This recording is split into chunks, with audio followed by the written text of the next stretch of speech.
Господи, Исусе Христе, Сине Божи, помилуй меня грешного. Светло Дух, амин. Возлюбени во Христа Бога, браќа и сестри, ова е последниот ден, седумте седмици поминати во подвигот на постот и молитвата, за да го дочекаме празникот на сите празници, а од него неделат само неколку сати.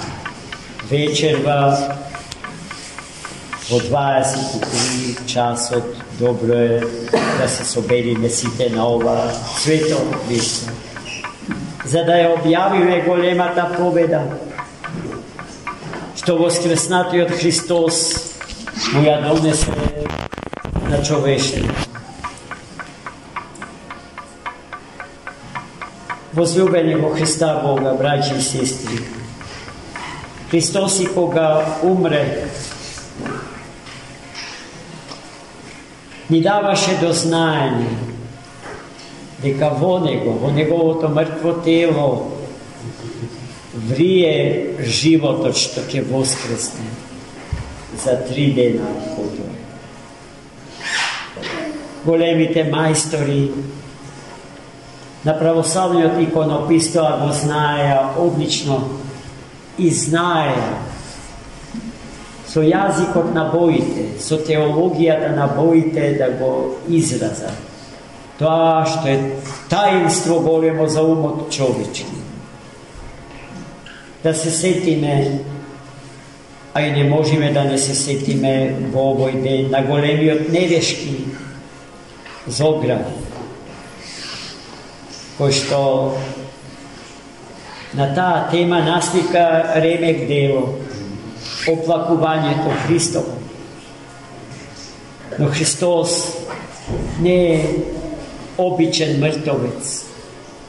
Христос е некој кој што и мртов живее и навестува живот несмртен.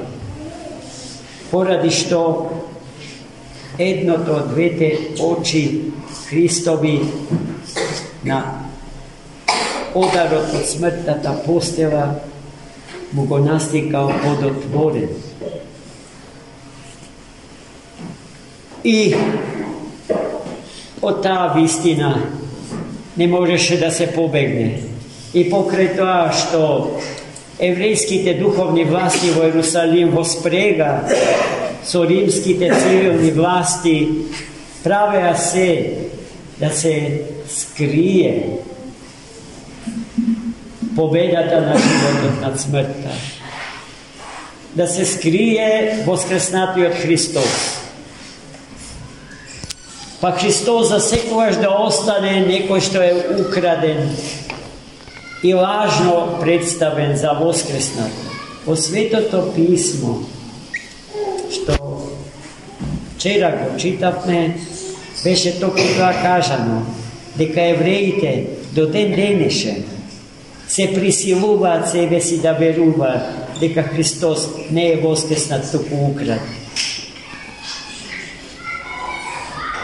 Но, браќи и сестри, се она што потоа се случуваше со Христа беше само еден огромен демант на таа добро смислена превара, на која што, за жал, одредени луѓе се уште веруваат. Христос, откако воскресна, им кажа на своите апостоли дека ќе чека со нив тој воскреснатиот да се види во Галилеја. Тој е воскресното Евангелие што утре, изутрина ќе го читаме во пасхалната литија, откако ќе го примиме светлото Христово. Во Галилеја требаше да се видат учителот и учениците. И таа средба се случи, браќи и сестри, Така што повеќето од учениците таа средба со него ја доживеја радосно, силно. Може ли со збор тоа да се опише? Мислам дека човекот во таа ситуација, во таа жива средба со него останува со затворена уста, бидејќи се случува во срцето. И токму таа тишина е поговорлива од вревата што јазикот човечки ја создава. Еден наш поет, Ацо Шопов,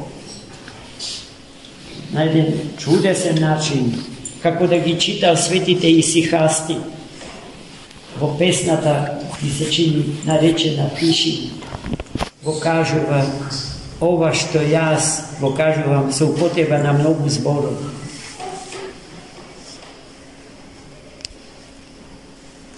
А некои од нив, вели светиот евангелист Матеј, се сомнева дека е тој Христос. Им се чинеше дека привид гледа. Можно ли е да е тој што висеше на крстот? Тој кој што беше целиот претворен во пот и крвави капки пот му капеа од телото на земјата. Тој кој што ги кажа последните зборови во прилог на оние што се сомневаат. Или лама савахтани. Господи, Господи, зошто ме остава? Ако се остане при тие зборови, тогаш сомнежот е оправдан. Ама не е Бог тој кој што тие зборови ги кажува. Туку човекот, ние, во Бога, во Христа Господ. Заведнаш потоа да се случи саканиот демант. Истиот тој човек, кој што се плаши дека е оставен од Бога, во Бога воскреснува. Зашто на крстот Бог не умре. Неможно е Бога некој кој годе и кога било да го убие. Бог не страдаше на крстот. На крстот страдаше и умре човекот во Бога. И рековме зошто.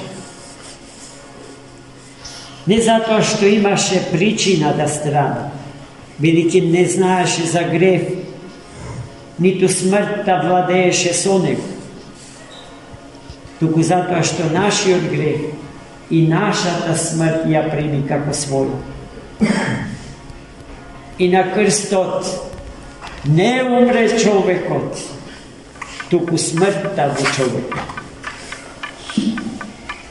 И сега, браќи и сестри, кога ќе се сретнеме со кој било упокоен брат или сестра наша, не плашете се од смртта, бидејќи не гледате пред себе мртов човек, туку станувате сведоци на смртта негова. Зашто ако не умре пченичното зрно посеано во земјата, нема да се роди нов 100-струко поголем и побогат клас пченица. Така се случува и со нашето тело. Налик на пченично зрно се полага во земјата од која што е земено, за умирајќи во неа да се роди нов и несмртен живот. Амин. Господи Исусе Христе, Сине Божи, помилуй. gрешного.